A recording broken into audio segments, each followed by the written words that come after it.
I've instructed my attorney to proceed with the filing. It's best if we minimize contact. How can you be so cold, Lawrence? After everything. The rain had been falling for 3 hours when Lawrence Theodore Kingsley told his wife of 26 years that she needed to leave their home by morning. The rain was the kind that came in sheets against the windows of their Buckhead estate, the kind that made the mansion feel both vast and intimate at once. And Nadine Elise Kingsley sat in the chair by the window, watching the water distort the lights of Atlanta below, while her husband stood behind her and delivered his verdict on their marriage with the same detached efficiency he used to dissolve business partnerships. "You have become a burden, Nadine," Lawrence said, his voice carrying none of the warmth it had held in the early years, back when he was building his first company and she was the attorney who had structured the deals that made his fortune possible. "The accident changed you. I understand that was not your choice, but I have built an empire, and I need a partner who can stand beside me at events, who can travel, who can represent the Kingsley name with the presence it requires. You cannot do those things anymore." Nadine sat very still in her wheelchair, her hands folded in her lap in the particular way she had learned to fold them after the car accident 3 years ago that had severed her spinal cord and taken her ability to walk. She was 48 years old, a former corporate attorney who had given up her partnership at one of Atlanta's most prestigious firms to raise their son and manage the social obligations of being married to a man whose wealth had grown from millions to billions over 2 decades. She had been beautiful once in the way that mattered to Lawrence, a tall and elegant and able to command a room. The accident had not taken her beauty exactly, but it had taken her height, her ability to stand, and apparently that had been enough. "Where would you like me to go?" Nadine asked, her voice steady in a way that cost her everything to maintain. "I have arranged an apartment. It is accessible, well-appointed. The settlement will be generous within reason. You will have what you need. Within reason." Nadine recognized corporate language when she heard it, the language of minimums dressed up as magnanimity. "Does Julian know?" she asked.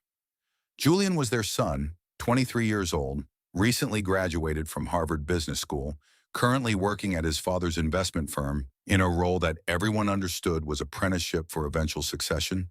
"I will tell him in the morning," Lawrence said. "He will understand that sometimes difficult decisions are necessary for everyone's well-being." Nadine turned her wheelchair to face her husband directly for the first time in this conversation. Lawrence was 51, handsome in the silver fox way that happened to certain successful men, fit from expensive trainers and careful nutrition, dressed even at home in the kind of casual clothes that cost more than most people's monthly rent. He was looking at her with something she recognized as impatience, as if this conversation was taking longer than he had allocated for it in his evening schedule. "You are going to regret this," Nadine said quietly. "I do not think so," Lawrence said. "You are an intelligent woman, Nadine. You understand the realities. This is better for both of us." He left the room. She heard his footsteps on the marble floor of the hallway, heard the door to his study close, heard the distant sound of him making a phone call in the tone he used for pleasant conversations with people who mattered to him. Nadine sat alone in the room where she had spent so many evenings over the past 3 years, the room with the accessible doorways and the lowered light switches and all the expensive modifications Lawrence had made to the house in those first months after the accident, back when he was still playing the role of devoted husband, rather than calculating the exact moment when devotion became inconvenient. She did not cry. She would cry later, extensively and without reservation, but not now. Now she needed to think. What Lawrence did not know, what he had no way of knowing because he had stopped paying attention to Nadine as a person rather than as a problem to be managed, was that she had been preparing for this moment since the first time she caught him looking at her wheelchair with the expression of a man trapped rather than a man married. She had been subtle about it, methodical in the way she had always been methodical, and she had assembled resources. She had kept her law license current, taking the required continuing education courses online, telling Lawrence when he noticed that it gave her something to do with her time.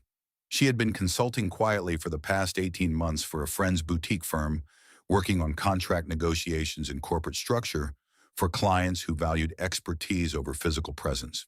Or she had been rebuilding her professional network with the same care she had once used to build it the first time, reaching out to old colleagues, making herself useful, being strategic about which projects she took and which doors they might open. She had also, with the help of that same friend who ran the boutique firm, been documenting. Georgia was an equitable distribution state, which meant marital assets were subject to division, and Lawrence's empire had been built during their marriage, using legal structures Nadine herself had created in the early years. She had copies of everything that mattered. She had a very good attorney who specialized in high-net-worth divorces and who had been quietly preparing for the possibility that Lawrence's patience would eventually expire. But none of that made this moment less devastating. None of it made the rejection less complete. Lawrence was asking her to leave not because she had failed him, but because she could no longer perform the specific aesthetic function he required. He was discarding her the way he discarded underperforming investments, and the efficiency of it was the cruelest part. Now, if this story is already gripping you, if you can feel Nadine's quiet dignity in the face of something unthinkable, and you need to know what happens when her son learns what his father has done, then stop right now and do something important. Hit that subscribe button. Here is a truth that most people watching right now are not thinking about. Over 70% of the people who watch Philly Folktales never subscribe to this channel. You come back video after video, you feel every emotion these stories carry, and then you leave without joining the community that makes all of this possible. Do not be one of those people anymore. Subscribe right now. Smash that like button. Drop a comment telling me where you're watching from. Atlanta? Chicago? New York? London? Amsterdam? Lagos? I want to know you are here, because what Julian Kingsley does when he discovers his father has kicked his disabled mother out of their home is not what Lawrence expects, and what Nadine builds in the aftermath is the kind of story that will restore your faith in justice. Nadine spent that night packing what she could reach from her wheelchair, organizing her life into the categories of what mattered and what could be left behind. The apartment Lawrence had arranged was in a building she knew, one of his properties, which meant the rent she would pay would ultimately flow back to him, a detail that felt like the kind of deliberate insult Lawrence would not have intended, but would not have cared about if it was pointed out. At 6 in the morning, Julian's car pulled into the circular drive. Nadine heard it from the bedroom where she was finishing her packing, heard the particular engine note of the Tesla he drove, heard the front door open with the code he had memorized years ago. She heard voices, Lawrence's measured tones, then Julian's voice, rising in a way she had never heard it rise before. She wheeled herself to the top of the landing that overlooked the foyer. Below, Julian and Lawrence stood facing each other, and the body language between them was not the body language of mentor and apprentice or father and son finding common ground. It was confrontation. Julian Kingsley was 23 years old and looked like a younger version of his father, the same height, the same build, the same sharp features.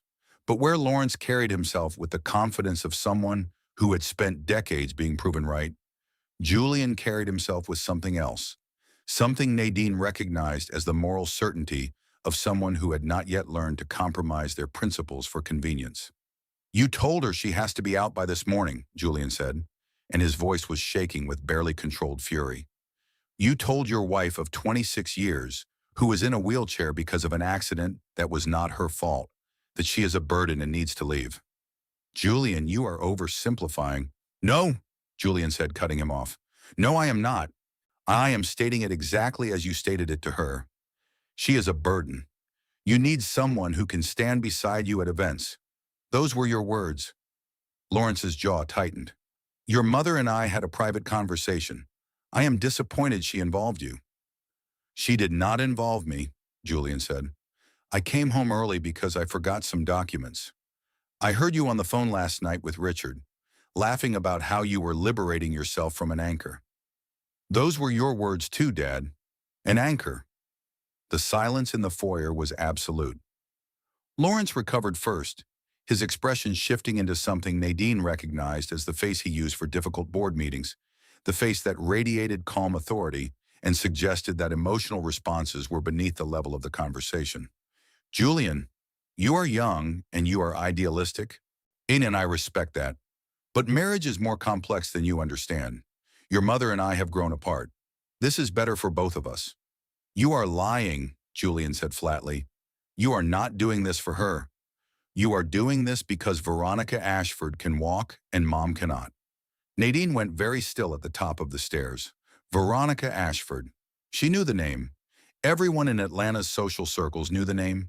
She was the 42-year-old CEO of a luxury retail company, beautiful and accomplished, and very much able to stand beside Lawrence at events.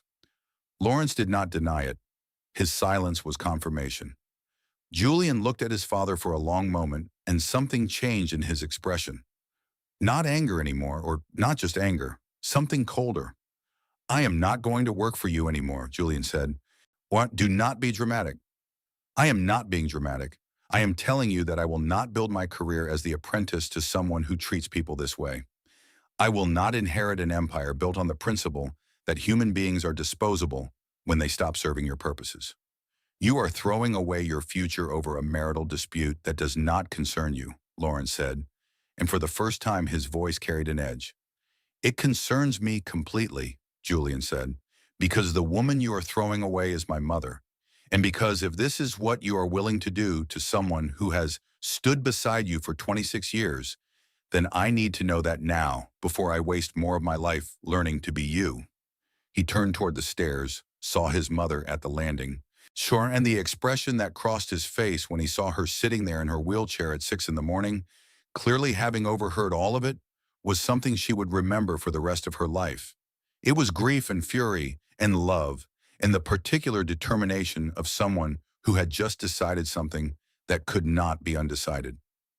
Mom, he said, do not go to the apartment Dad arranged. Come stay with me.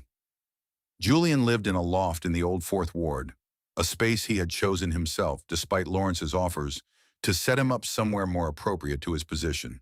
The loft was not fully accessible, but Julian spent the first week after Nadine moved in making it accessible, installing ramps and grab bars and reconfiguring furniture with the focused intensity of someone channeling rage into productivity. Lawrence did not call. Sober, he did not come by. He sent a single text to Julian that said, "You are making a mistake." And when Julian did not respond, he sent nothing else. What Lawrence also did not know, what he would not know for several more weeks, was that Nadine's attorney had filed divorce papers the morning after Lawrence asked her to leave. The papers requested equitable distribution of all marital assets, detailed the substantial contributions Nadine had made to the building of Lawrence's empire, and included supporting documentation that Nadine had been accumulating for 18 months. The papers were served to Lawrence at his office during a board meeting. Nadine knew this because her attorney called her immediately afterward to tell her that Lawrence's assistant had reported he turned an interesting shade of red and asked the board for a 15-minute recess. The divorce became the kind of thing Atlanta's social circles discussed in the particular hushed tones reserved for scandals involving the very wealthy.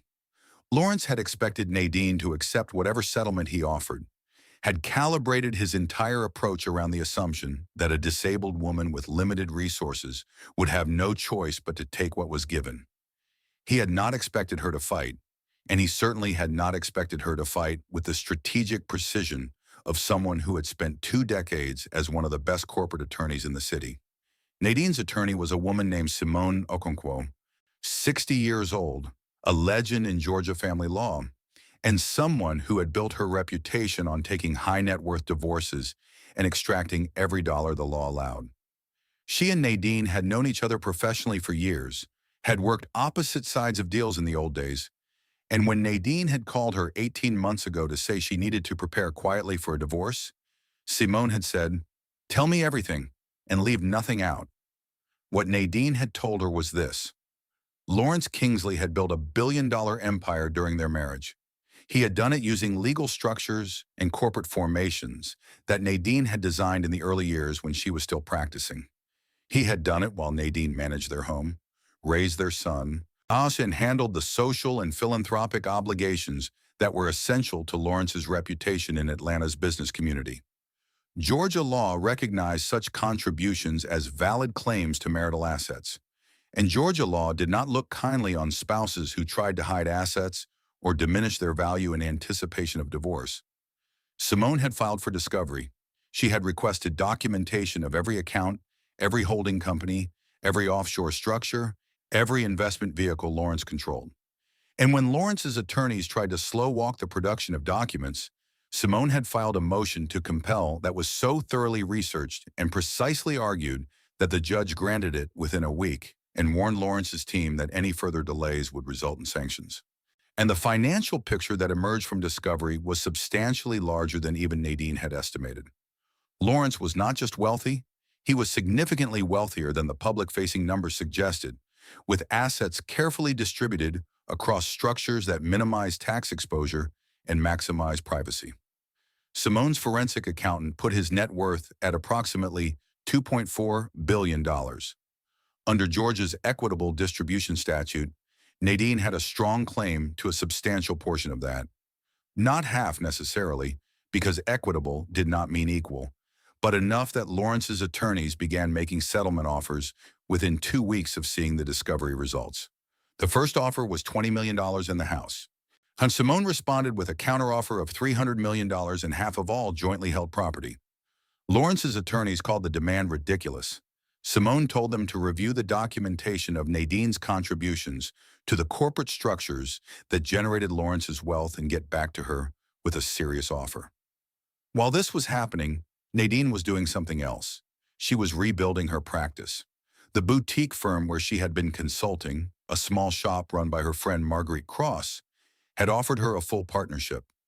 The firm specialized in corporate formation and contract work for mid-sized businesses, exactly the kind of work Nadine had done in the early years of her career, and exactly the kind of work that could be done largely remotely for clients who cared about expertise rather than physical presence. Nadine accepted the partnership and began working full-time. She was good at the work, had always been good at it, and the part of her brain that had been dormant during the years of managing Lawrence's social calendar came roaring back to life. Within 3 months, she had brought in 4 new clients. Within 6 months, she was generating more revenue for the small firm than anyone except Marguerite herself. She was also, methodically and with great attention to detail, documenting Lawrence's behavior. Not for the divorce, though it might be useful there too, but for something else. Georgia law had provisions regarding spousal abandonment and the treatment of disabled spouses. Lawrence had been careful in his language, had never explicitly cited her disability as the reason for the divorce in any documented communication. But Nadine had recordings. She had text messages. She had witnesses who had heard him make comments about needing a wife who could represent the Kingsley brand appropriately. She was not sure yet what she would do with that documentation, but she was a lawyer. She knew that information was power, and she was collecting power very carefully. Julian, meanwhile, had done exactly what he said he would do. He had quit his position at his father's firm, citing irreconcilable differences in values and vision, and he had taken a position with a mid-sized investment firm that was known for ethical practices and long-term sustainable investing, rather than the aggressive profit maximization that characterized his father's approach. Lawrence had called it a tantrum. He had told Julian he was throwing away a legacy. Julian had responded with a single email that said, "I do not want a legacy built on disposability and cruelty. I will build my own." The relationship between them was entirely severed. Lawrence made no effort to repair it. Julian made no effort to reach out. They moved in their separate orbits of Atlanta's business world, and when they were at the same events, which happened occasionally in a city where certain circles overlapped, they did not acknowledge each other. The Atlanta business community watched this with great interest. And the Kingsley family fracture was the kind of thing that generated speculation and gossip. Some people sided with Lawrence, viewing Julian's departure as youthful idealism that he would outgrow. Others quietly respected Julian's choice, particularly the women in Atlanta's professional class, who had watched Lawrence trade his accomplished attorney wife for a younger replacement the moment she became disabled. 8 months into the divorce proceedings, Lawrence's attorneys made their final settlement offer, $150 million, the house, and a commitment that Lawrence would make no further claims on any assets Nadine acquired after the divorce. Simone presented the offer to Nadine in her office, a space that Nadine had been coming to regularly for months now, a space that felt more like her own than any room in Lawrence's mansion ever had. "It is a substantial offer," Simone said. "Not everything we asked for, but enough that we would have a hard time getting significantly more at trial. The judge would see this as a reasonable compromise. What do you think I should do? Nadine asked. I think you should take it, Simone said, because the money is life-changing, and because the trial would be brutal, and because you have already won the only victory that really matters. What victory is that? You proved he could not just discard you. You made him pay attention. You made him negotiate. You made him understand that you were not helpless just because you were in a wheelchair.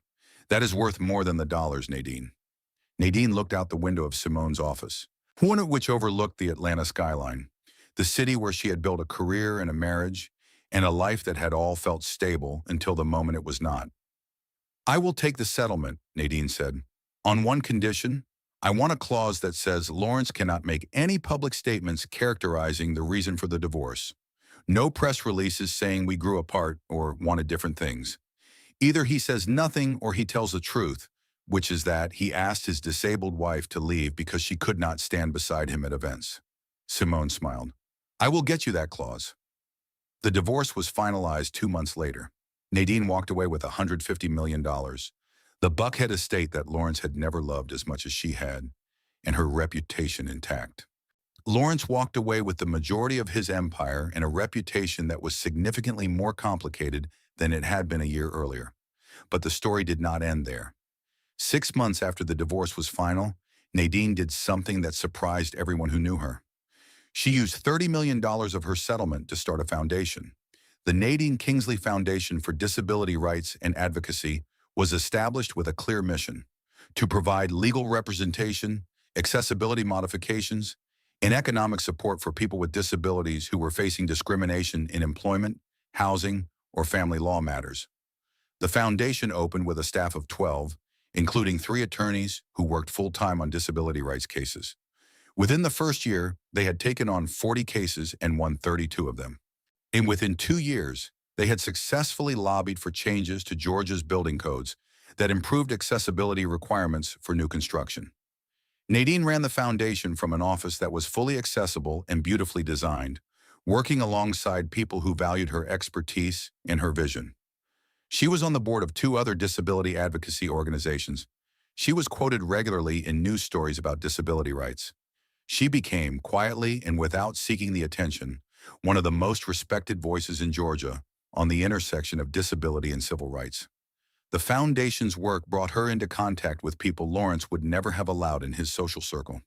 People who were struggling, who were disabled, who were poor, who were fighting systems that were designed to make them invisible. She met them. She listened to them. She helped them. And in doing so, she built something that was more meaningful than anything she had done during the 26 years of her marriage. Julian, who had watched all of this with the fierce pride of a son who had always known his mother was remarkable, quit his position at the mid-sized investment firm after 2 years and joined the foundation as its chief financial officer. He brought with him the expertise he had gained in finance and a commitment to building the foundation into something sustainable and permanent. Are you sure about this? Nadine had asked him when he told her. You are giving up a lot of money. I am gaining something more important, Julian said. I am working with someone I respect on something that matters. Building a legacy I can be proud of. That is worth more than the salary. They worked together, mother and son, building something that was theirs. The foundation grew. Its reputation grew. Its impact grew. And Lawrence watched all of it from a distance, because Atlanta was not a large enough city for him to avoid hearing about it. He heard about the foundation's victories. He heard about Nadine's growing reputation.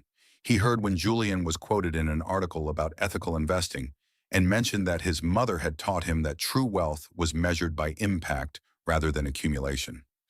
Lawrence said nothing publicly. His settlement with Nadine prohibited certain characterizations, and he was too smart to violate an agreement that would cost him.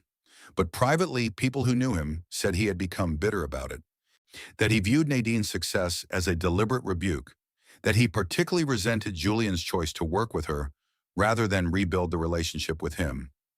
3 years after the divorce, Lawrence married Veronica Ashford in a ceremony that was covered extensively in Atlanta society pages. She was beautiful and accomplished and able-bodied, everything Lawrence had said he needed. The marriage was fine. It was appropriate. It checked all the boxes. But it did not have what his first marriage had. In the early years before he started seeing Nadine as a function rather than a person, It did not have partnership of equals. It did not have the history of building something together. It had presence and performance, which was what Lawrence had said he wanted.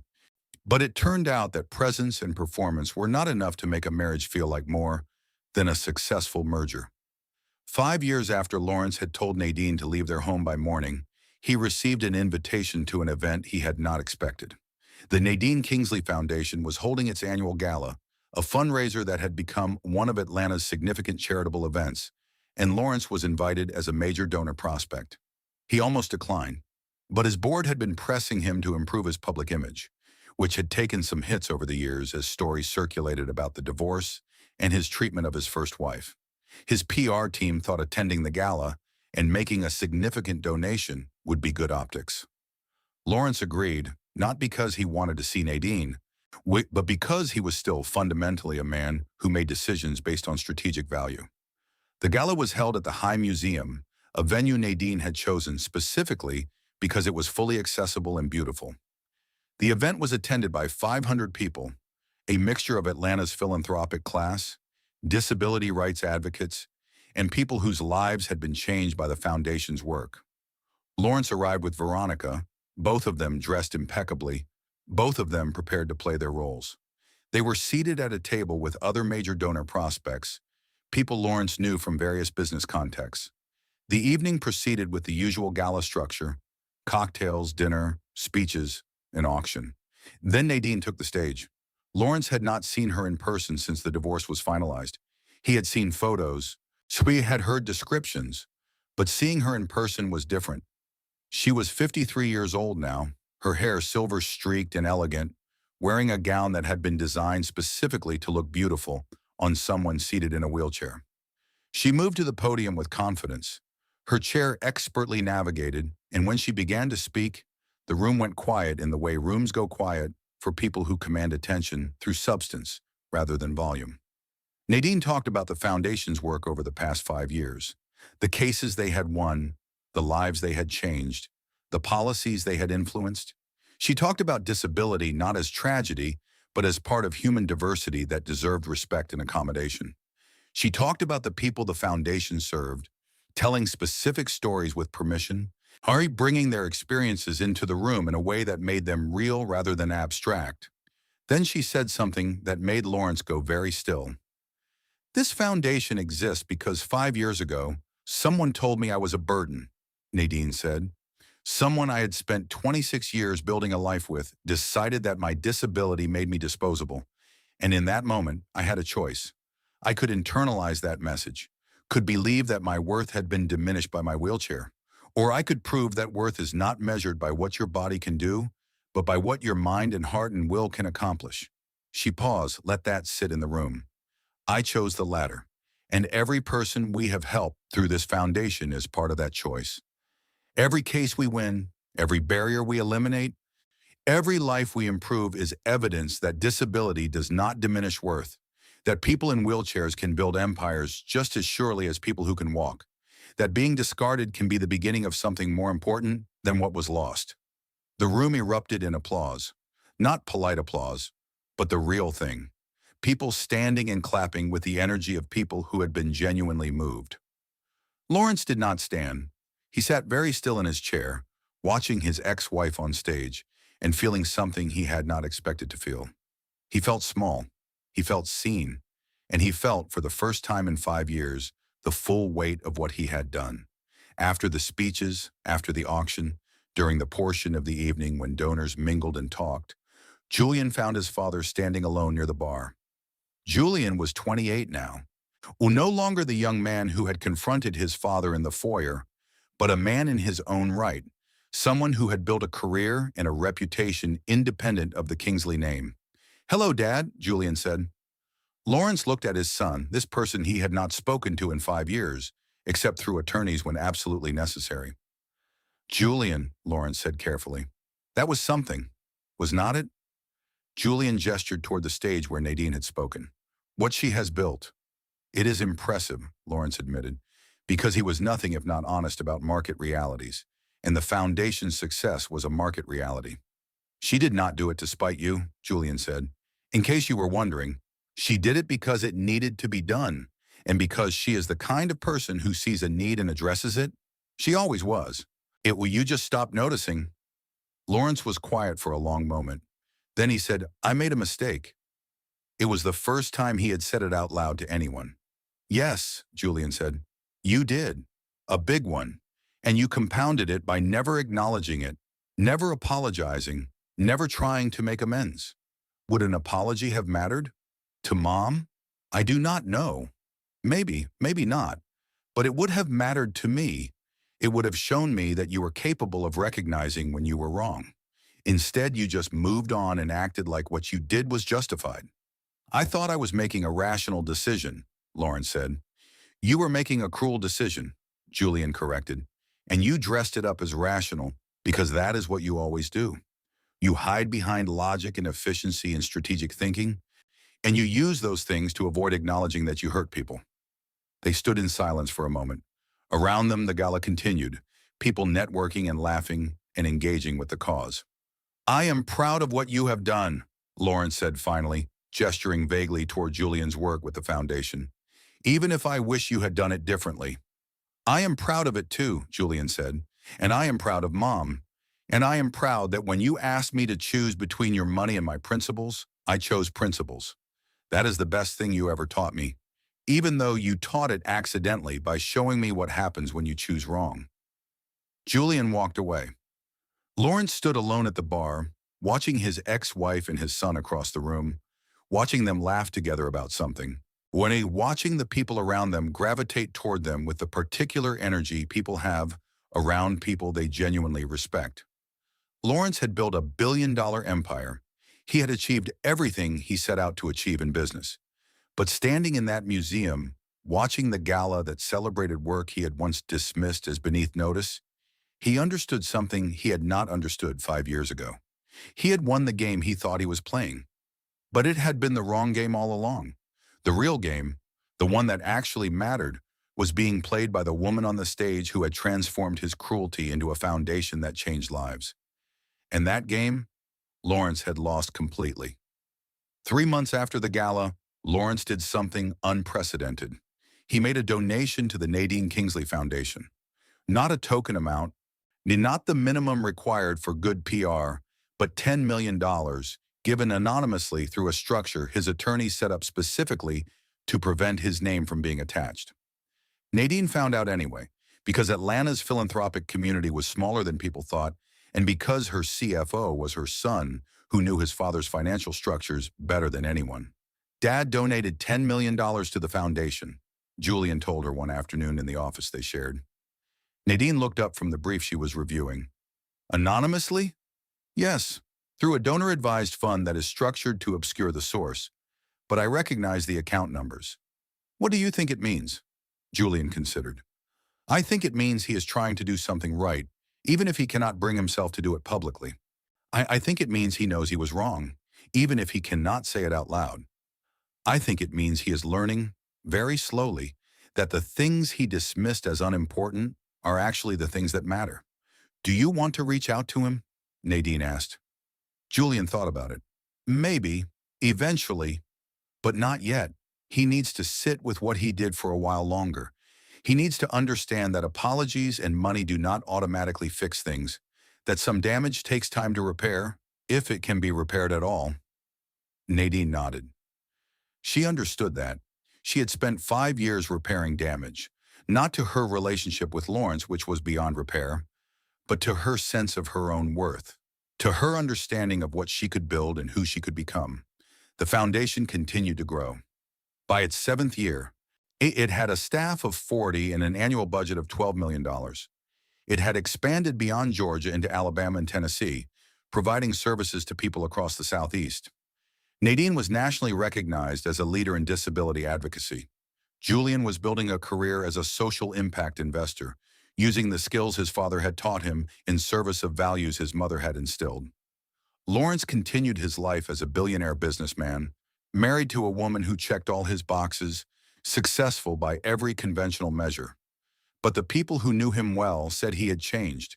He was quieter, more careful about how he treated people, More aware, perhaps, that the things you discard have a way of mattering more than you realize until it is too late to get them back. When 10 years after he had told Nadine to leave their home by morning, Lawrence received an invitation to Julian's wedding. Julian was marrying a woman he had met through the Foundation's work, a civil rights attorney who specialized in disability law. The invitation was formal and polite and contained no personal note. Lawrence did not know if he should attend. He called Julian the first time they had spoken directly in a decade and asked, "Do you want me there?" Lawrence asked. Julian was quiet for a moment. "I want you to be someone I would want there. I do not know if you are that person yet, but the invitation is genuine.